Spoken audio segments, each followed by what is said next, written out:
Hi everybody, today is the day 5 of building in Notion. So after I completed my current to target calls, so I can see the percentages and actually input what I did today, I was playing with different views because you have Notion, you have now 8 type of views. Personally, I really like table view because you can see everything like in the table, and also really nice is the board view and calendar where you can see the progress during the whole week or month. It's really nice.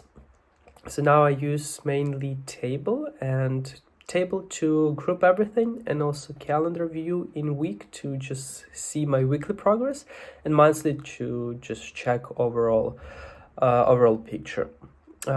Yeah, that's about it. Next, I'll learn something about relations, but we'll talk about it tomorrow.